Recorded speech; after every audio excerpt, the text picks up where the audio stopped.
Morning students. आज को जो हमारा टॉपिक है द्वितीय प्रकार की शाश्वत गति मशीन।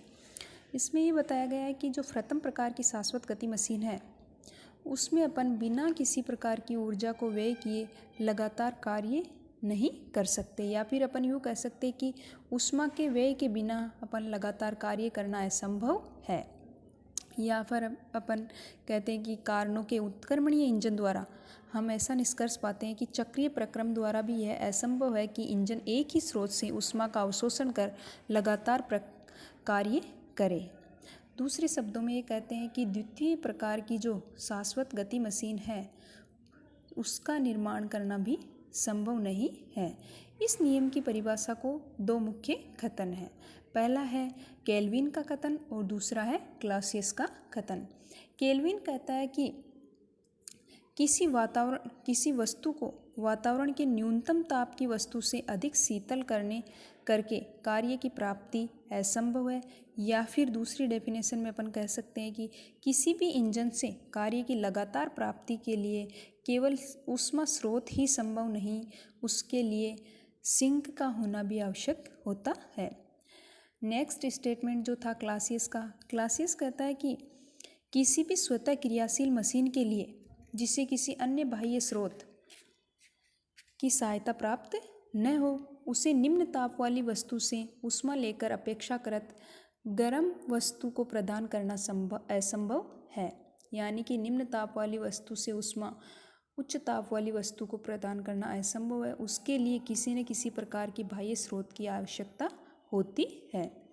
या फिर अपन यूँ कह सकते हैं कि ऊष्मा अपने आप निम्न ताप वाली वस्तु से उच्च ताप की वस्तु की ओर प्रवाहित नहीं हो सकती। नेक्स्ट है कि ताप का जो ऊष्मागतिकीय मापक्रम या केल्विन मापक्रम, जिसे केल्विन स्केल बोलते हैं, तो इस मापक्रम के अनुसार क्या होता है कि अगर परम शून्य ताप है तो परम शून्य ताप वह ताप होता है जिस पर किसी भी रिवर्सिबल इंजन की जो एफिशिएंसी होती है वह एक इकाई के समान हो जाती है। यानी कि एब्सोल्यूट जो टेम्परेचर होता है उस टेम्परेचर पर उस रिवर्सिबल इंजन की जो एफिशिएंसी होती है वह हमेशा इकाई होती है। नेक्स्ट है कि अगर किन्हीं दो तापों का अनुपात उन तापों के बीच कार्यरत उत्क्रमणीय इंजन द्वारा अवशोषित व विसरित की गई ऊष्माओं के अनुपात के बराबर होता है। कहने का मतलब ये है कि जो कार्यरत उत्क्रमणीय इंजन होता है उस इंजन के द्वारा अवशोषित व विसरित की गई ऊष्माओं के अनुपात के बराबर होता है। नेक्स्ट है एंट्रोपी। तो जो एंट्रोपी होती है उसको अपन एस से डिनोट करते हैं। तो इसके लिए अपन लेते हैं कि कार्नोट साइकिल की जो इक्वेशन है Q1 minus Q2 upon Q1 बराबर T1 minus T2 upon T1। जब अपन Q1 अपॉन Q1 को इकाई मानते हैं तो 1 माइनस Q2 अपॉन Q1 बराबर 1 माइनस T2 अपॉन T1। तो इक्वेशन फर्स्ट जो अपने पास आती है वो होती है Q2 अपॉन Q1 बराबर T2 अपॉन T1। किससे आती है ये, अपने को किससे प्राप्त होती है? कार्नोट साइकिल से। जब अपन Q1 को इस समीकरण को अपोजिट लिखते हैं तो Q1 अपॉन T1 बराबर Q2 अपॉन T2। तो ओवरऑल जो इक्वेशन आ जाएगी अपने पास Q reversible upon T equal to constant. यानी कि जो Q रिवर्सिबल या उत्क्रमणीय ऊष्मा जो परम ताप T पर उत्क्रमणीय प्रक्रम में सिस्टम के द्वारा अवशोषित या विसरित की गई ऊष्मा की मात्रा है।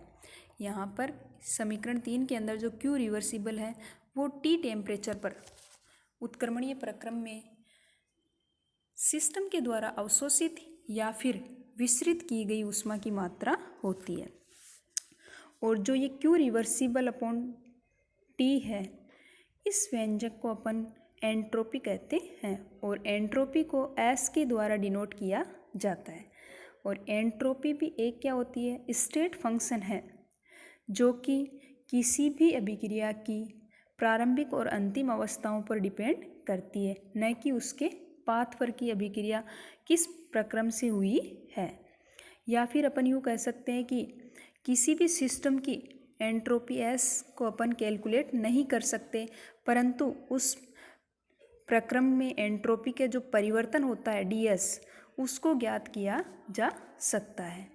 यानी कि अपन एंट्रोपी में जो चेंज होता है उसको तो ज्ञात कर सकते हैं, लेकिन केवल एंट्रोपी को कैलकुलेट, एब्सोल्यूट एंट्रोपी कैलकुलेट नहीं की जा सकती, क्योंकि ये एक क्या है, स्टेट फंक्शन है। नेक्स्ट है, यदि अपन Q1 तथा Q2 को केवल हीट एक्सचेंज्ड कहें तो समीकरण जो अपने पास आता है 2, उस समीकरण को अपन लिखते हैं Q1/T1 बराबर Q2/T2। तो सिस्टम के द्वारा जो अवशोषित ऊष्मा होती है Q1 को अपन पॉजिटिव तथा उत्सर्जित जो ऊष्मा होती है Q2 को ऋणात्मक चिन्ह देते हैं। और जब समीकरण को इधर ले आते हैं तो Q1/T1 प्लस Q2/T2 बराबर 0, ये अपना समीकरण 4 प्राप्त होता है। अब अपन देखते हैं कि जब अपन दाब और आयतन के बीच में ग्राफ खींचते हैं तो उत्क्रमणीय चक्रीय प्रक्रम में एंट्रोपी का परिवर्तन देखते हैं।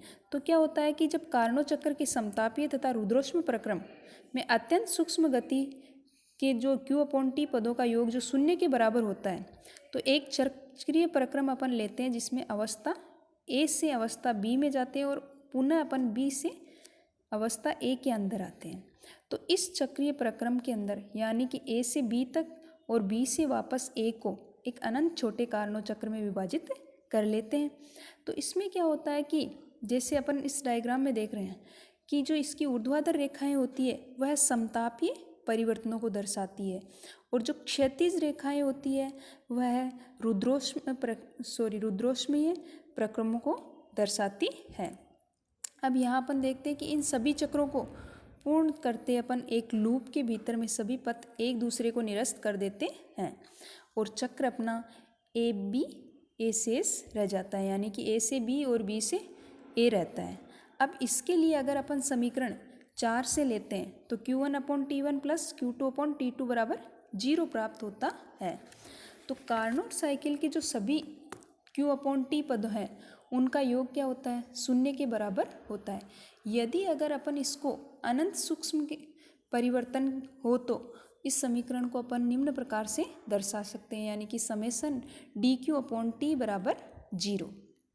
अब अपने को पता है कि जो चक्रीय प्रक्रम था उसके अंदर साइकिल A को 2 चरणों में ले सकते हैं या 2 चरणों में पूर्ण होता है, यानी कि पहले A से B और B से A के अंदर पूर्ण होता है। तो इसको अपन लिख सकते हैं कि समेसन dQ/T बराबर समाकलन A से B तक dQ/T प्लस B से A तक। ये अपने पास आ गई इक्वेशन 6। इक्वेशन 6 में जब अपन इसको उधर की तरफ लेके जाते हैं 2 चक्रों में पूर्ण हो रही है, दोनों चक्रों को अपोजिट लिखते हैं तो A से B dQ/T बराबर माइनस B से A dQ/T। तो ये dQ/T जो वैल्यू होती है वह एंट्रोपी के बराबर होती है। तो पाथ फर्स्ट और पाथ सेकंड, तो इसका मान क्या हो जाएगा कि यदि प्रारंभिक अवस्था A में एंट्रोपी क्या हो जाएगी SA और तो अंतिम अवस्था में SB, तो एंट्रोपी में जो परिवर्तन आता है अपना वो हो जाएगा डेल्टा S बराबर SB माइनस SA। इसको अपन क्या कह देंगे, ये अपना हो गया समीकरण 7। फिर अगर अपन इसमें कुछ चेंज करते हैं तो डेल्टा DS बराबर dQ/T, ये इक्वेशन 8, यानी कि अनंत सूक्ष्म परिवर्तन करने पर एंट्रोपी जो अपने पास प्राप्त होती है DS बराबर dQ/T। स्थिर ताप पर अगर अपन एक निश्चित परिवर्तन के लिए DS और dQ को क्रमशः डेल्टा S और Q हो जाते हैं तो डेल्टा S बराबर Q/T, ये इक्वेशन अपनी हो जाएगी 9। तो किसी निकाय की जो वास्तविक एंट्रोपी होती है उसको अपन परिभाषित नहीं कर सकते, परंतु उसकी अवस्था परिवर्तन में हुए एंट्रोपी परिवर्तन को अपन ज्ञात कर सकते हैं, यानी डेल्टा S को अपन सरलता से ज्ञात कर सकते हैं, क्योंकि जो एंट्रोपी जो होती है वह स्टेट फंक्शन कहलाती है। अतः किसी भी तंत्र में एंट्रोपी परिवर्तन की गणना उस तंत्र में अवशोषित ऊष्मा जबकि वह उत्क्रमणीय ढंग से कार्य करता हो और केल्विन ताप का भाग देने पर प्राप्त की जा सकती है। कहने का मतलब जो एंट्रोपी परिवर्तन होती है उसकी गणना यानी अवशोषित ऊष्मा और केल्विन ताप के अनुपात के बराबर होती है, यानी डेल्टा S बराबर Q रिवर्सिबल अपॉन T के बराबर होती है। नेक्स्ट है कि एंट्रोपी की यूनिट्स या इकाई क्या होती है। तो एंट्रोपी चेंज के लिए जो ऊष्मा पद हो को परम ताप से अपन डिवाइड करते हैं, अतः एंट्रोपी की जो इकाई या मात्रक होता है वह कैलोरी प्रति डिग्री, या फिर अपन उसे एंट्रोपी इकाई भी कहते हैं। और जब अपन एसआई मात्रक देखते हैं इसका, तो एसआई में इसकी जो यूनिट जो होती है वह होती है जूल प्रति डिग्री प्रति केल्विन।